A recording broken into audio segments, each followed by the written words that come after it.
guys, if you don't know me already, I'm krissy.winrow and this is the first YouTube video I'm filming since I was about 12, 13, so I'm very scared and very nervous, but we'll do it anyway. If you don't already follow me on my Instagram, I'll put it somewhere on the screen. It's just at krissy.winrow, and yeah, I post a lot more on there. I'm so much more active on there, and yeah, for this video I decided, since it's the new year, I thought we'd just start with a bang. So I'm doing a video on how to set yourself up for success in 2021, and I'm going to be giving you a step-by-step guide, so feel free to pause after each part so that you can kind of work on what I just said and then just continue with the video.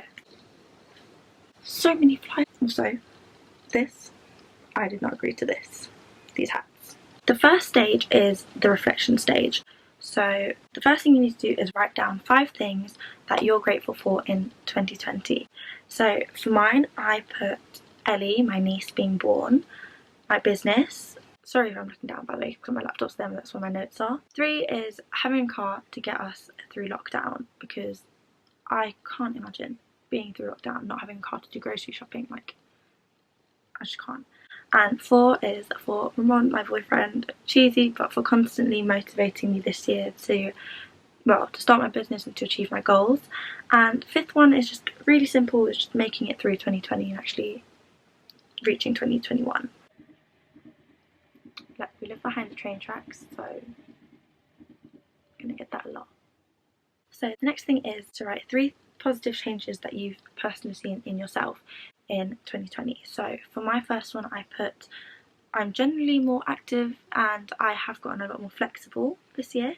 The second thing I did was more organised and productive.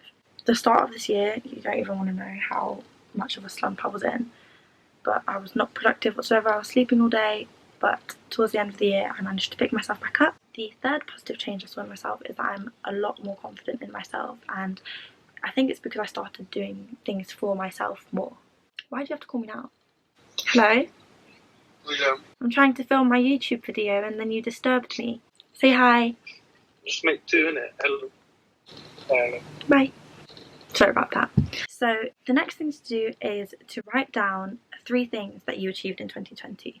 These can be big things, it can be small things, it doesn't matter. If it's made you feel accomplished, then write it down. The first thing I put is starting a business, which is, I had no idea I'd be doing that in 2020, but I guess they did say lockdown and this pandemic brought out all the businesses, mine being one of them. The next thing is that I finally joined my uni competitive cheer team, which I was going to do last year, but I got really scared and kind of chickened out.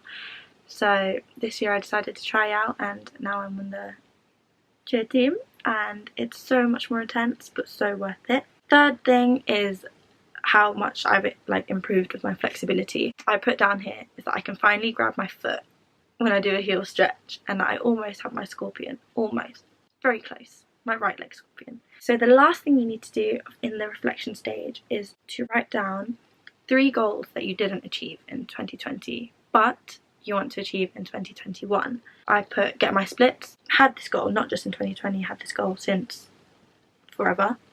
I managed to get my splits back in like 2013, haven't gotten it back since, so that's one of my goals. Next one's to get my license, and this is because my theory expires in April, so I have until April to get my license. 3 is to have a good amount in my savings. I started the year off with quite a good amount of savings, ended the year with no money in my savings, so I really need to discipline myself when it comes to my savings. Then I want you to write down why you're still passionate about these goals. You need to have a reason why you want to do them and why you're passionate about it, because that's what will motivate you when you feel like kind of just giving up on that goal for the year and being like, save it for next year. That's the end of the reflection stage. This stage is so important. It just helps you like look back at the year that we've just had, very difficult year we've had, my essay, and how all the lessons we've learned from that year we can bring into the next year. Although we've had so many downs this year, we've also had loads of ups, so just focus on all the positives. The next stage is envisioning 2021. I want you to choose one word, just one word, which will basically be your theme for 2021. So I want this word to kind of be personal to you and the word that you want to represent 2021. For my word, I chose abundance. This year I just want to focus on being content in myself and having my own inner peace and being happy with what I have. So yeah, that's my word. Now I want you to pick a quote that relates to that word. So this will be your quote for the year. Mine is, abundance is about being rich with or without money, which is such a new thing to me because I always thought everything was about having money. If you have money, then you can buy whatever you want and you'll be happy. If you have money, you won't go through financial difficulties. If you have money, you can go to a private island for your 40th birthday during a pandemic. This year I just want to remind myself every day that to be abundant is to be rich with or without money. So Reggie looks so cute back there. It's my alpaca. Okay, so the last thing is to imagine you're at the end of 2020 and you're doing your goal setting just like you are now for 2022. What are 3 things you achieved in 2021? I want you to just visualize it, write it down and just manifest it. Mine, I've moved out into my own place. The next thing is I've got my license. And the last thing is I've got my bow and arrow, which if you don't know is it's a stretch. It's very difficult. I'll put a picture right here. That's what I see myself being able to do by the end of the year. Stage 3 is goal setting. We're finally gonna choose our goals for the year. To start off, I want you to write down 10 key areas in your life that you want to work on. I put down physical health, emotional health, studies. Then I also put personal development, home, finances, learning and skills building, contribution, which is like giving to charity, volunteering, my relationship and my business. So those are my 10 key areas. There are so many other areas of your life that you can want to work on as well that I haven't listed down. So for each key area, I want you to brainstorm a few goals and split them into 2 categories. I just realised I just said 4. But anyway, the first category is going to be can be done quickly with limited planning. I've put stuff like organise my desk and declutter my closet and empty my laundry basket because it's very full. The second more important one is the goals that require more planning and can be achieved over a longer period of time. I've put to get my bow and arrow, to move out, and like I want to save X amount of money by the end of the year. So out of these goals in the second category, I want you to choose your top 10 and rank them. 1 being the most important and 10 being important but not as important as the first. These will be your main goals for 2021. My first one is I want to develop a morning and a night routine and actually stick to it. Second is I want to reduce the amount of takeaways I have and to have more home cooked meals. My third is I'm not going to put the exact amount, but I want to save at least X amount of money each month. Fourth is I want to become more flexible and get my bow and arrow. Fifth is I want to be more active. Sixth is I want to start weight training. It's something I've never done, something that kind of intimidates me, kind of scares me. You know when you go into the gym, being a girl, you kind of don't want to go anywhere near the weights.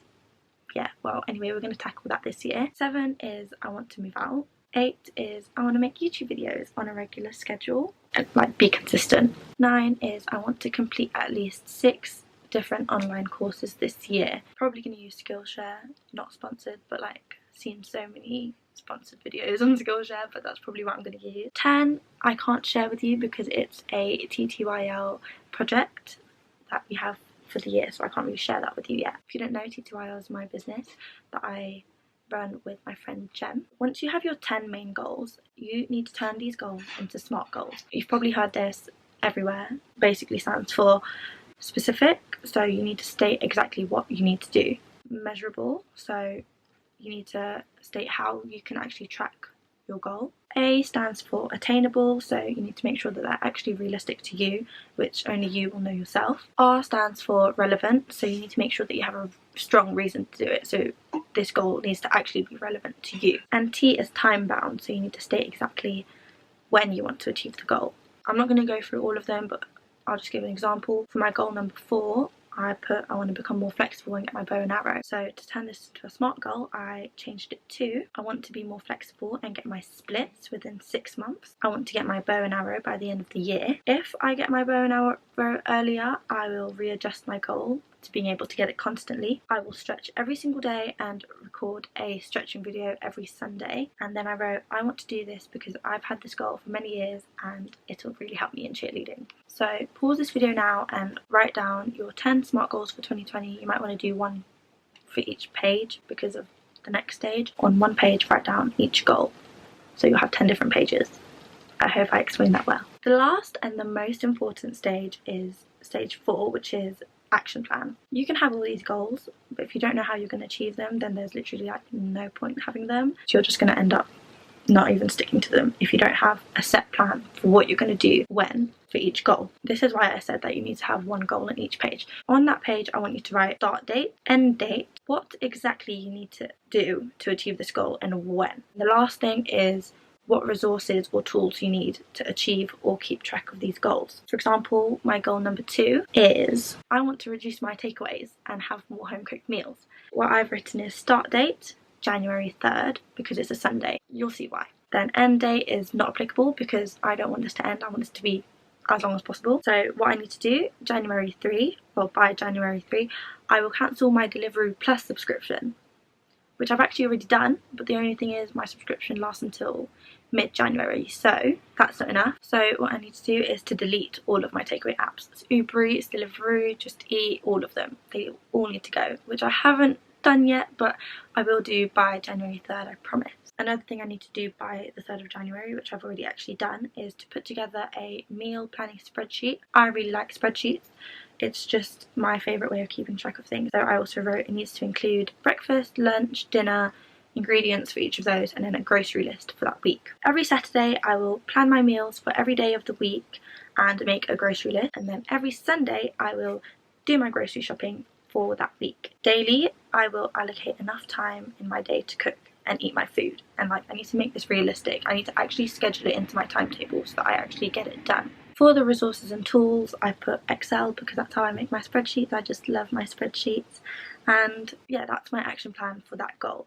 So pause this video now and do your action plans for each goal. This might take you a bit longer than you think. Once you've done that, you now have 10 different sheets of your goals and your action plans, but it's going to be quite hard like looking through that every single day to keep you motivated. An optional stage is stage 5, which is to make a vision board. I haven't done that yet, but I will make one, and when I do, I'll put it here in this video so that you can see.